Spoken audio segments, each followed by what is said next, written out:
Here's more wrestling news for September 22nd, 2022, and we're starting off with AEW Dynamite Grand Slam as a heel turn was teased on last night's show. Prior to Dynamite, Orange Cassidy had teased a turn ambushing AEW All-Atlantic champion Pac on last week's Dynamite, but the Grand Slam show saw Pac embrace his darker side. Although Pac was dominant through most of the match, he resorted to using a foreign object, a ring bell hammer, to put Cassidy away.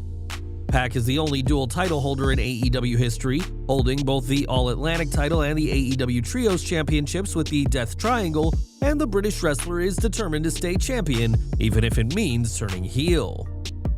Last month, WWE announced their new NXT Europe brand, which the promotion hopes to launch next year. NXT Europe has seemingly marked the end of NXT UK, which has gone on an indefinite hiatus, but WWE is now setting their sights wider than just one continent. According to recent trademark filings, WWE is seeking to own the term NXT Global, presumably some global brand of their development system, which would scout and train talent from around the world. This is hardly the first time WWE has had international plans for NXT, as it was only a few years ago that WWE announced NXT India, but nothing came of that. It was also reported for years how WWE planned on starting their NXT Japan brand, but given the established competition already in Japan, that brand also never launched. Now WWE is hoping to finally get their NXT Global brand going, though how successful the initiative is remains to be seen. At a time, Shayna Baszler was one of the most dominant women in NXT, but her time on the main roster hasn't exactly lived up to expectations.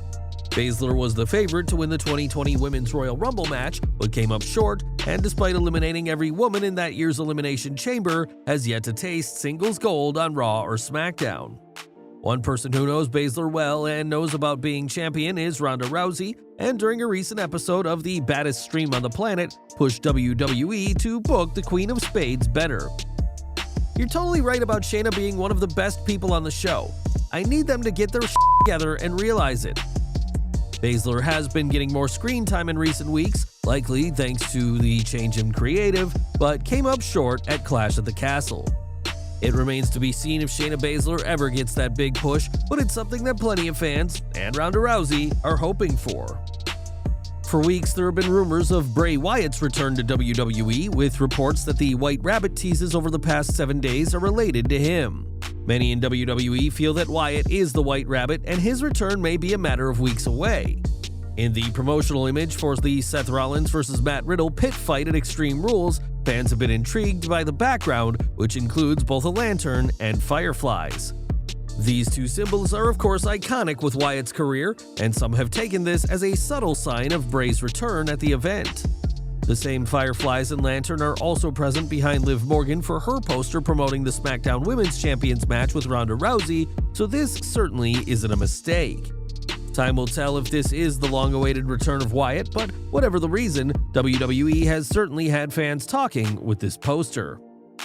Bray Wyatt would certainly be a huge deal if he returned to WWE at Extreme Rules, but he's not the only name the promotion has been speaking with. Since 2019, Tyson Fury has made sporadic appearances for WWE, with his most recent coming at Clash at the Castle earlier this month. With Fury retired from boxing, many believe a move to pro wrestling is next, and when speaking to Sporting News, WWE's head of talent relations Triple H confirmed that there have been talks about just that. "We were just together in Cardiff. We had a long talk about it. He's as enamored as ever in wanting to do this with us.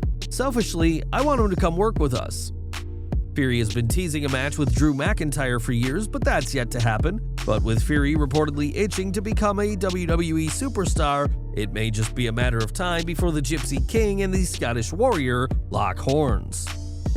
Not too long ago, Cora Jade turned on Roxanne Perez, bringing an end to their tag team and their reign as NXT Women's Tag Team Champions.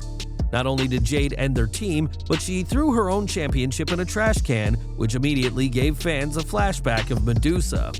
The WWE Hall of Famer was blacklisted for WWE for years after throwing the WWF Women's title in the trash during an episode of WCW Monday Nitro, as she had departed the WWF without losing the belt. Sitting down with Scott Fishman of SE Scoops, Medusa spoke about Jade's actions and said she too thought back to earlier in her career. "They keep trying to steal my gimmick. What is that? You'll never be able to do it. The thing is, when I saw that, I said, well damn, at least that bitch got to keep her job. It would be 20 years after she threw the title in the trash that Medusa found her way back to WWE as part of the 2015 Hall of Fame, so Jade should be pleased that she hasn't had to wait so long to get back in an NXT ring. For years, Kurt Angle established himself as one of the greatest wrestlers ever, having classics against the likes of Brock Lesnar, Shawn Michaels, and Eddie Guerrero. Kurt will always be remembered for being one of the best all-rounders, having great in-ring work and character work, but he's now paying the toll for his success. Speaking on the latest episode of his podcast, Angle addressed the long-term issues his years in the ring have given him, saying, "I'm starting to not remember things, and I'm only in my early 50s. I've gotten a little damage to my brain, there's no doubt about it. My memory is not that great anymore. I really have to think hard about remembering the past."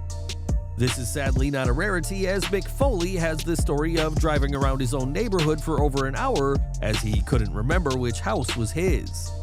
Hopefully, Kurt will be able to continue living his life to the fullest despite this, as the Olympian is paying the price for his life in the ring. In March, Tony Khan announced that he had purchased Ring of Honor in one of the biggest acquisitions to his name. Since then, ROH has had 2 pay-per-views and are regularly referenced on AEW programming, but there is no Ring of Honor TV deal just yet. While speaking on In the Click ahead of last night's Grand Slam Dynamite, Khan spoke about his second brand and said that he's frequently talking to people at Warner Bros. Discovery.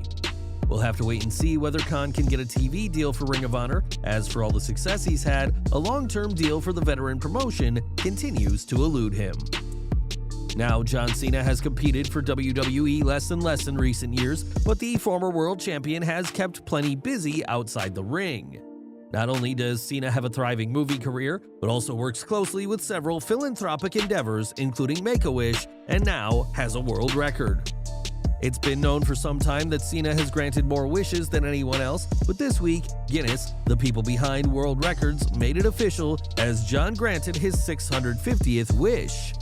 Cena has flown to different parts of the world to meet young fans diagnosed with critical illnesses in the past and has always made time for the nonprofit organization.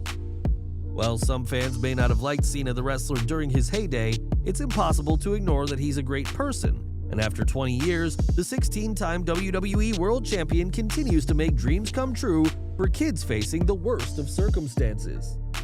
On the September 9th episode of AEW Rampage, Hart challenged Claudio Castagnoli for the ROH World Championship in a hard-nosed technical bout.